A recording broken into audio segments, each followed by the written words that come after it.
Hi, എല്ലാവർക്കും നമസ്കാരം. ഇന്ന് നമുക്കൊരു വഴുതനങ്ങ മസാല ഉണ്ടാക്കാം.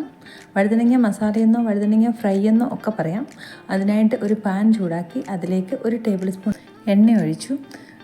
എണ്ണ ചൂടായതിന് ശേഷം കടുക്, ഉഴുന്ന് പരിപ്പ് ഓരോ ടീസ്പൂൺ വീതം ഇട്ടു. പിന്നെ അതിലേക്ക് ഒരു ചെറിയ സവോള അരിഞ്ഞതും 3-4 അല്ലി വെളുത്തുള്ളി ചതച്ചതും 2 പച്ചമുളക് കീറിയതും കൂടി ഇട്ട് ചെറുതായി ഒന്ന് വഴറ്റി. പിന്നെ കറിവേപ്പിലയും 1 ടീസ്പൂൺ കാശ്മീരി മുളക് പൊടിയും 1/2 ടീസ്പൂൺ മല്ലിപ്പൊടിയും അല്പം മഞ്ഞൾപ്പൊടിയും കൂടി ചേർത്ത് ഒന്ന് മൂപ്പിച്ച് അതിലേക്ക് അരിഞ്ഞു വെച്ചിരിക്കുന്ന 250 ഗ്രാം വഴുതനങ്ങയും ആവശ്യത്തിന് ഉപ്പും ചേർത്ത് ഒന്ന് ഇളക്കി അടച്ച് വെച്ചു. ഒരു 2 മിനിറ്റ് ലോ ഫ്ലെയിമിൽ വെച്ച് വേവിച്ചു. ശേഷം വീണ്ടും മൂടി തുറന്ന് ഒന്നുകൂടെ ഒന്ന് ഇളക്കി അടച്ച് വെച്ച് ഇങ്ങനെ 2-3 പ്രാവശ്യം നമ്മൾ ഇളക്കി അടച്ച് വെക്കണം.